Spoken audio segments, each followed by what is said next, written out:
Welcome back to another daily recap. Today is Monday, March 17, 2025. The time is 10:39 p.m., much later than I would like it to be to make this recap, but let's talk about a few things and try to make this short. We've been saying for over a week that if the bulls can get price above the high of the zone, which is 563.65, then they would have room to run a little, and that's what happened today. We had other levels that were hit. We'll look at those. But that's all I'll say right now. I'm sure there's a destination at some point. Tomorrow is the first day of the 2-day FOMC meeting that culminates at a 2 o'clock p.m. Eastern FOMC announcement and 2:30 press release and so forth. So they probably want to be somewhere important at that point. I'm not going to give a lot of thought to it now, but tomorrow morning I'll crunch the numbers, run some analysis, figure out some levels. Tomorrow could be interesting because it's the day before FOMC. But in any case, they closed above the zone, and since they've been trying to do that for a while and haven't succeeded, I think that's somewhat of an accomplishment for the bulls. This morning, as I was attempting to get the email out to send to everyone on my list, I was having some major network issues. Like, it literally took me maybe 30 minutes to get these couple sentences typed. So I just let it go. I did not attach anything. Restarted the computer several times, double checked a bunch of internet related things. Basically, what I want to point out is this sentence here, same story as last week. The bulls need to get above the zone to keep going higher. So when we look at the levels that the price hit today, here's the top of the zone, 563.65. So plenty of chances to get some trades in here. We're going to stick to a process, of course, but just to point out that they were above this zone. Once they got above it and stayed above it, they went higher. So this is the part that I got a nice run from, mainly because of my lack of internet connection or extremely slow internet connection.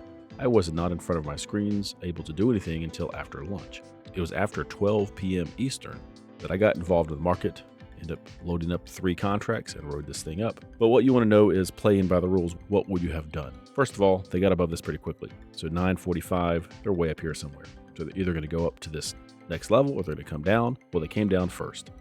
They came down to right at this 11 o'clock candle to a low of 563.67. That's 2 pennies away and just took off. So there's your base hit. We would normally call that a near miss because they came up within pennies of a level and took off. And I don't typically adjust a zone with the 5-cent buffer. If we had, this would have been 563.70, and we would have been pulled into that trade pretty well.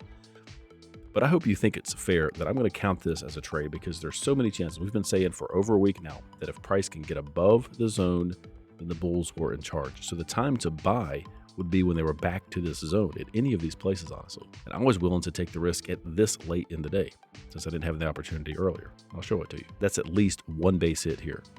They went up to 567.60.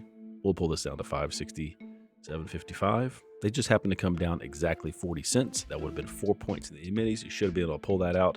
Or if you didn't and they quickly came back up to the entry point, you would have jumped out as a wash. I'm counting this as a base hit, mainly because of the fact that after all this momentum, they hit this level and they pulled back. I just want to give some credence to the fact that this level worked, seemingly out of the blue, and yet it provided a base hit.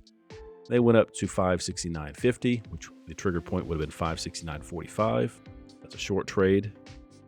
And as you can see, they pulled back for at least a 4-point base hit. But there's a lot of points in here. We're just going to count 3 base hits or 12 E-mini points. So you can see the time. It's a few minutes before 12 noon. Prior to this, I had no reliable internet connection, so I didn't even look at the market and study anything until just like really about right now, until about maybe 11:50 or so. So I had been in this trade maybe a minute or so when I started recording. So I'm going to start playing this. I was willing to buy more. They didn't go up from here. I mean, they had already bounced a few times. So I got filled one more time, so I was long 3. They never went much lower than this time. They came back again. They kind of bounced around for a while. But ultimately, I was long 3, and you can see I took 2 off and trailed the remaining contract up here. So there's the last contract, and I had target set up here to get out before this level. So I thought if that could happen, that would be a nice run on both sides of that trade, the 2 contracts and the 1 trailer. They ultimately went up, and I got the $1,900 of the balance of that position right there. I guess it kind of, let me just back up a little bit. I was going too fast there. So this is sped up a little bit, and there we go. So that was filled, and at this point, I let it run for a little while longer. This is not sped up. This is real time until a few minutes after 2 o'clock.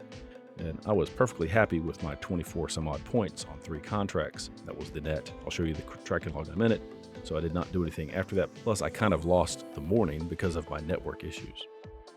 So on the tracking logs, playing by the rules, treating it as a process, 3 base hits, 12 points, and you can see where you would have landed, trading 2 contracts, and all the metrics. Rate of return, we're at 63.6%, so forth and so on. Hopefully that makes sense to you. And by the way, the profit and loss is days ending in the green and days ending in the red. It's not every single trade.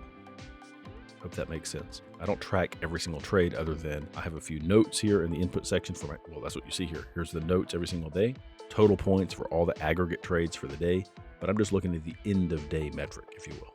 Someone asked that question in an email recently.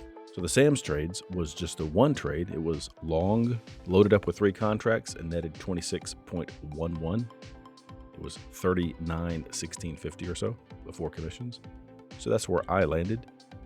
And you can look at the metrics that I have so far. So that's a wrap for today. Thanks for watching. Hope you learned something. So again, tomorrow, Tuesday, March 18, is the first day of the 2-day FOMC meeting. It ends on Wednesday, 2 p.m. Eastern. There's probably going to be some fireworks in the market. So prior to that point, the question I have is, where do the powers that be want price to be prior to that 2 o'clock FOMC announcement? And that's what I'm going to work on tomorrow morning. There will be new levels and a new game plan. And if you're interested, just head over to Ticks&Trades.com, sign up, and I'll give you the levels. So I appreciate each and every one of you. Thanks for following along, providing some support. I'll talk to you again soon in the next recap. Have a great day.